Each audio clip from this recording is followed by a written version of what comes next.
चलित रवि ऋतुरे चाषी मानकर धान किणवा निमंते व्यापक प्रस्तुति चूड़ांत होईछि। मुख्य शासन सचिव श्री मनोज आहूजाଙ୍କ अध्यक्षतार लोकसेवा भवन स्थित द्वितीय महला सम्मिलनी कक्ष राज्यस्तरीय धान संग्रह कमिटी बैठक अनुष्ठित होईछि। वीडियो कॉन्फ्रेंसिंग माध्यम संपृक्त जिलापाल और जोगाण अधिकारी जोग देइथिबा बेले खाद्य जोगाण और खाउटी कल्याण प्रमुख शासन सचिव श्री संजय कुमार सिंह धान किणा पाई प्रशासनिक और वैषयिक प्रस्तुति संक्रांत आलोचना पाई उपस्थापन करथिले। प्रारंभ में श्री सिंह कहिथिले जे गत खरीफ ऋतु रे प्राय 16,60,000 चाषी ठारू प्राय 73,45,000 मेट्रिक टन धान संग्रह करा जाइथिला। एथि निमंते चाषी मानकु सर्वनिम्न सहायक मूल्य बाबद को 16,853 कोटी एवं इनपुट सहायता बाबद को 5,862 कोटी टंका प्रदान करा जाइथिला। सही बोली चलित रवि ऋतु पाई आसंता मई 1 तारिख रु जून 30 तारिख पर्यंत धान किणा आरंभ हेबो। चलित ऋतु रे 14 लाख मेट्रिक टन धान संग्रह पाई लक्ष्य धार्य करा जिबा पाई बैठक रे निष्पत्ति निया जाइछि। एथि निमंते प्राय 3,37,000 चाषी पंजीकरण करिसेंती, जहाँ गत वर्ष तुलन में प्राय 122% अधिक रही।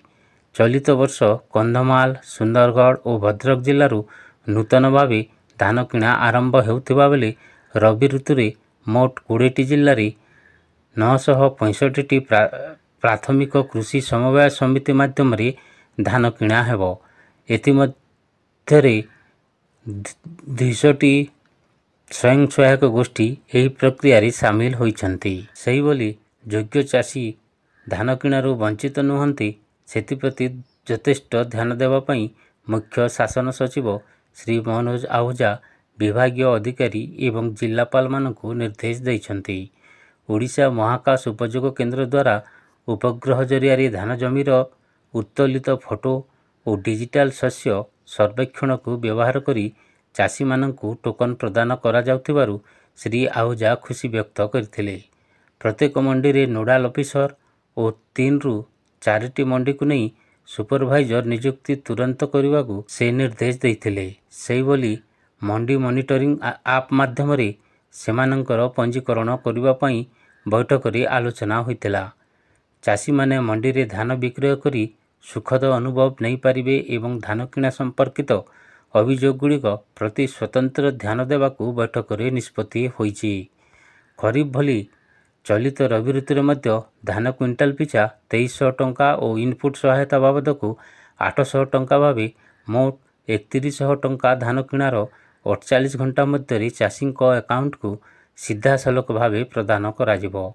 एथिपूर्वरु संपृक्त चाषी मानकर बैंक अकाउंट आधार संयोगीकरण नहीं जांच करा जाउछि। एथिसह निर्देश नियंत्रण और अभिज्ञता केन्द्र को 1967 माध्यम धान किणा नहीं अभियोग करिपारिबे। प्रत्येक मंडी रे पानीय जल सह आनुषंगिक सुविधा उपलब्ध कराइबा सह सीसीटीवी व्यवस्था करा जाइछि। अदिनिया वर्षा और ग्रीष्म प्रवाह को दृष्टि रखी मंडी रे रखा जाइतिबा धानर सुरक्षा पाई स्वतंत्र व्यवस्था करने को जिलापाल मानकु निर्देश दिया जाइछि। से बोली बाहर राज्य रे धान गाड़ी जेभली आम राज्य भितर को न आसे एथिप्रति स्वतंत्र ध्यान दिया सह स्क्वाड नियोजन पाई परामर्श दिया जाइछि। मंडीरू मिल को जाउतिबा धान गाड़ी गुड़िक उपरे सीसीटीवी संयोग कराजिबो। एथि निमंते ओडिशा राज्य जोगाण निगम परिचालना निर्देशक श्री के सुदर्शन चक्रवर्ती विभिन्न उपादेय तथ्य उपस्थापन करथिले। वीडियोटी भल लागिले आम चैनल को लाइक और सब्सक्राइब करिनियंतु।